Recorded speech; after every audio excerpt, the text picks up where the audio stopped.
안녕하세요. 사회 소외계층에 대한 편견을 깨고 나아가 차별과 편견이 없는 그런 세상을 만들고픈 버터플라이 임팩트입니다. 여러분들은 도박 중독자에 대해서 얼마나 알고 계신가요?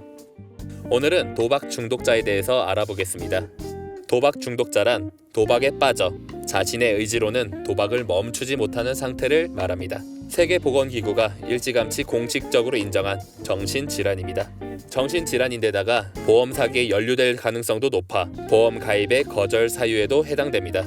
도박 중독의 원인은 도박에서 승리할 때 사람의 뇌에서 엔돌핀, 도파민 등 뇌내 마약이라고 불리는 물질이 분비됩니다. 이는 인간의 두뇌에서 생물학적인 욕망만이 아닌 고차원적인 욕망이 충족될 때 분비되는 물질인데요. 이는 인간의 뇌에는 생물이 생존하기 위해 적극적으로 움직이도록 하는 보상 체계가 갖춰 있기 때문이죠. 예를 들어 원시인이 꽃이 핀 다음 과일이 열리는 나무를 발견했다 가정해보죠.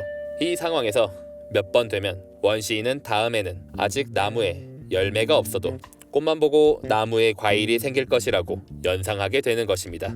그 확률이 100%가 아닌 50%, 30%라도 말이죠.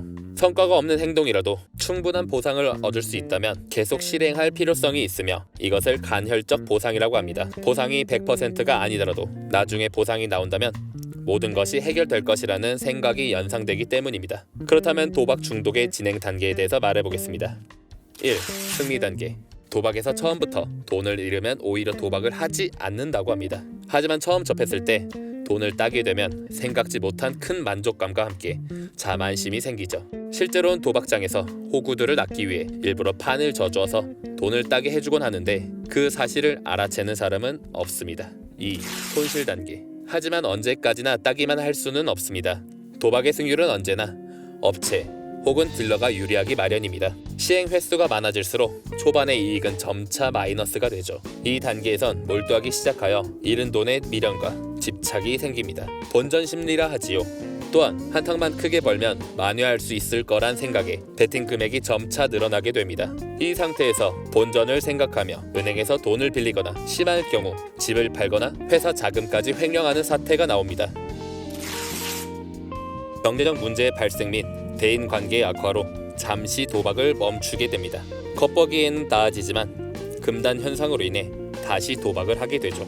이때부터 스스로의 의지로 도박을 중지할 수가 없습니다. 도박 외에는 생각을 할 수가 없고 대인관계도 경제적으로도 돌이킬 수 없는 상태가 되지요. 4.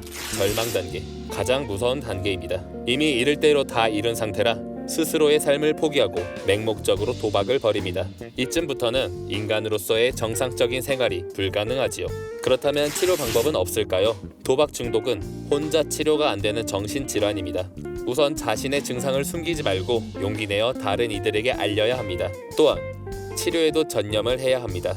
도박 중독자들은 빚을 다 갚으면 나아진다고 생각합니다만 그럴 확률은 거의 희박하며 만에 하나 빚을 다 갚게 되더라도 도박을 끊지 못해 다시 탕진하곤 합니다. 빚보단 도박 중독 그 자체를 끊어내야 하며 그것을 고치지 못하면 앞으로 나아갈 수 없습니다. 도박 중독이 의심된다면 화면의 번호로 연락 주시기 바랍니다.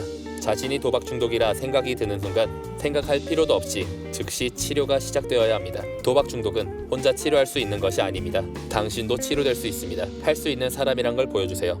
전 여러분들이 빚을 가진 사람이 아니라 빚을 가진 사람이길 바랍니다. 여러분들의 구독과 좋아요는 저에게 큰 힘이 된답니다. 작은 편견들이 사라진다면 점차 편견 없는 행복한 세상이 되리라 믿고 있는 버터플라이 임팩트였습니다. 감사합니다.